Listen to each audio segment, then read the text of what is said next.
যেটাকে শিমুল তুলা বলা হয়, সেই শিমুল তুলার ফুল হলো এটা, বিশাল একটি গাছ। সেই গাছের নিচে এই মুহূর্তে দাঁড়িয়ে তুলাগুলোর ফুল যেটা সেটা দেখাচ্ছি আপনাদেরকে। ঋতুরাজ বসন্তের আগমনে প্রকৃতি যখন নতুন সাজে সাজে, তখন শিমুল গাছ যেন হয়ে ওঠে অরণ্যের এক অগ্নিশিখা। পাতাশূন্য ঢালপালায় টকটকে লাল ফুলের সমারোহে প্রকৃতি ফিরে পায় তার হারানো যৌবন।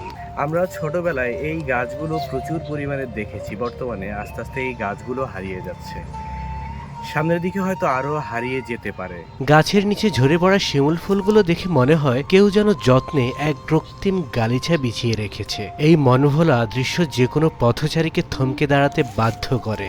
শিমুলের মিষ্টি নেকটার বা মধুপান করতে ভিড় জমা নানা রঙের পাখি, যেমন বুলবুলি, শালিক আর ফিঙ্গের দল। তাদের কিচিরমিচির আর ডানা ঝাপটানো শব্দে নিস্তব্ধ প্রকৃতি হয়ে ওঠে প্রাণবন্ত ও মুখরিত। শিমুল শুধু সৌন্দর্যই বিলায় না, এটি পাখিদের পরাগায়নেও সাহায্য করে এবং গ্রামীণ অর্থনীতিতে শিমুল তুলার মাধ্যমে গুরুত্বপূর্ণ ভূমিকা রাখে। এখন যেহেতু আধুনিক যুগে এসে অনেক ধরনের এমন তুলার গাছ হয়েছে, সে কারণে এই শিমুল তুলার গাছগুলো হারিয়ে যাচ্ছে।